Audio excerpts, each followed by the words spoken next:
It's this movement that, the woke and the Gen Z want this to happen. They want the remote work, which couldn't be further from the truth.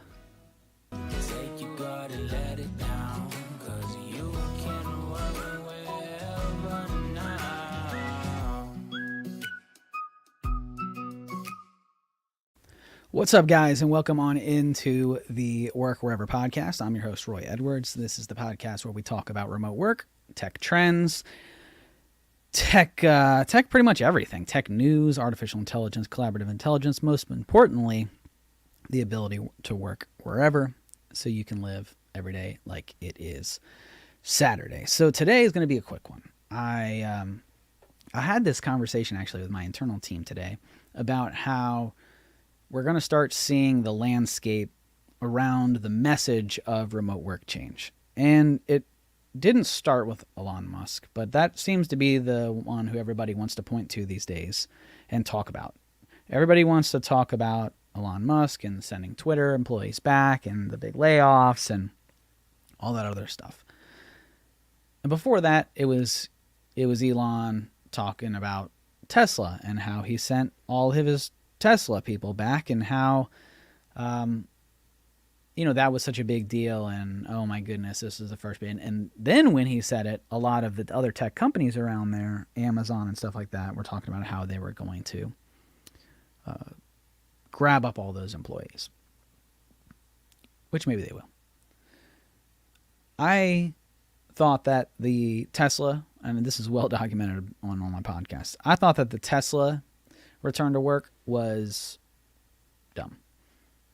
I think that the Twitter send back is smart for different reasons.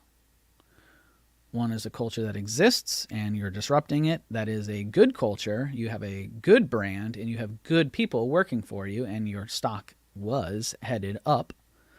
And then you laid off and sent people back to the office and now you're trending down.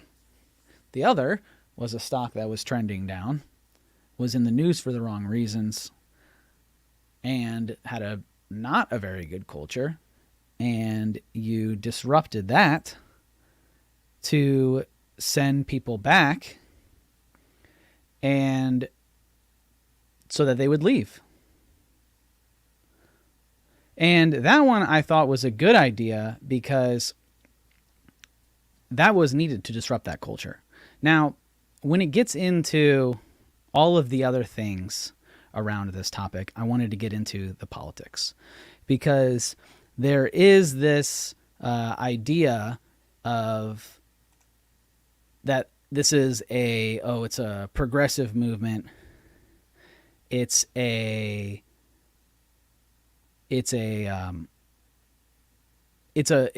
that the left wants to see.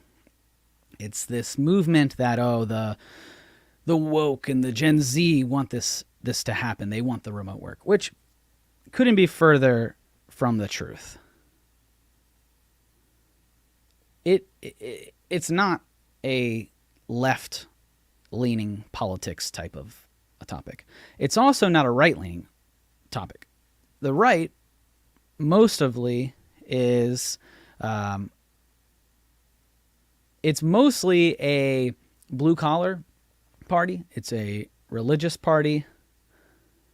It is a Southern party, and most of those careers don't have the ability to work remote.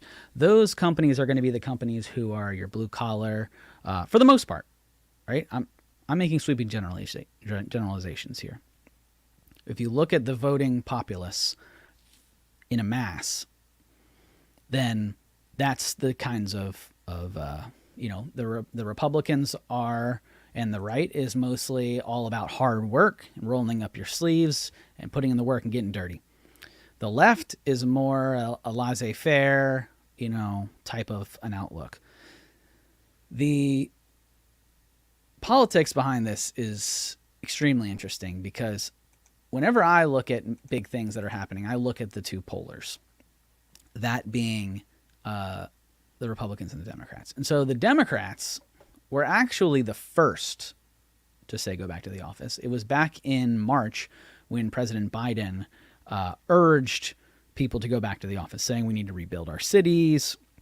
He said because of the progress we've made fighting COVID, Americans can now get back to work. They can go to the office and safely fill our great downtown cities again, right? Filling the cities, building up these cities. That's the left side of the argument. They want to rebuild their cities because if you look at the major cities in the United States, LA, Chicago, New York, Houston, these are mostly left-leaning cities. They want to rebuild these. They want to rebuild that economy of their side. They want to rebuild the downtowns. Then you look at the right. And so the GOP, when was this article? This article was published, and it's basically downplaying remote workers, saying that they're lazy. And so there was a group of senators who were saying that there's widespread lack of responsiveness, that people are not paying attention. You know, we wish to express our concern about the widespread lack of responsiveness and accessibility across the federal government on account of our current agency's work plans and request immediate action to transition federal workers back to in-person operations. You know, business have now reopened. Children and teachers have returned to in-person. And it's time to get everybody back in the office and stop being lazy. There's this idea that remote work equates to laziness. So on one side, you have the left who is saying, we need to go back and rebuild our cities. The right is saying, stop being lazy and get back. They're both wrong, which is dangerous in this state. Both of them are looking to rebuild the economy through bringing people back into the office. They don't want remote workers because it's bad for the economy. It takes the power out of the major corporations and pushes them into rural America or wherever they want to be, really. And it allows people to live where they want, live how they want, and be where they want, pay taxes where they want, earn income where they want, and do so outside of the big city dreaming. That is a dangerous thing because now you have both political parties that are stating it. And I would say be careful of the politics that are about to happen and are about to continue to push as we move into 24. Or 23, sorry. As we move into 23, I'm already in FY 2023 because we follow the federal government, but moving into moving into January, that's the new calendar year. So, but as we move into calendar year 23, be careful. Be careful who you listen to. Be careful what you read. Be careful of the statistics that are being pushed out because there's this narrative that we need in order to save the economy or to be safe or to get back to normal, that we need to get back into the office. But all of the statistics show that people are more productive, they're happier, they are living life better, they are spending more time with their family, with their kids when they are at home. We talk about this wanting to rebuild the American family and that the values of the family, and we talk about how important it is for people to be at the dinner table and to have dinner together as a family, but then we want mom and dad back in the office away from their children. We talk about how important it is that mom and dad are with their kids and they spend time with their children, but then we want the kids back in public school, not educated at home. All of which sounds crazy, but you could work at home, educate your children at home, be at the dinner table at home together, living your lives through a remote economy. And I think that's where we're headed. I think that's where we're going to eventually get to. And I think that the people who are pumping the brakes are the ones who, like I've talked about in the business side of things, are grasping for control. They're trying to grab onto something that existed 3-4 years ago that is slowly slipping out of their hands, and they don't know how to slow the spread, for lack of a better terminology. So I told you I would keep it brief, but that is what we're up against as we head into 23. So as we look to the future of remote work, and we look into the new year, we look into the holiday season, just be reminded of what it's like to spend time with your family. Feel the emotions. Think about the times that you're having. Think about how much fun and energy and, even those debates with your other leaning relative. That is quality time that you'll look to. The older and the more that you move towards life, you'll remember the holidays. And we love those times of the year because we get to take a break from work. We get to spend time with each other who we care about and love, be around the same table and converse around things that we love with people we love.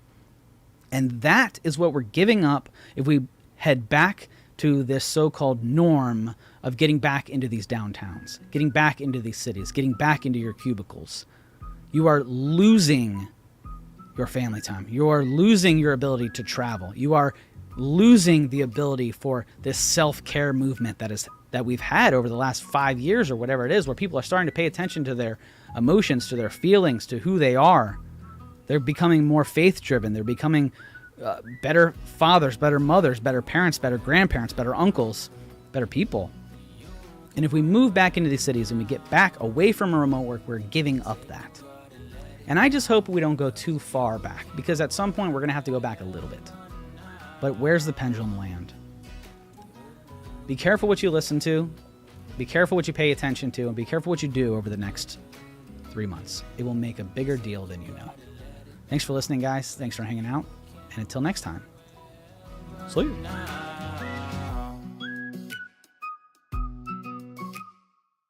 Hey there. Don't forget to hit that subscribe button and turn on notifications for all the latest videos from Capital Presence.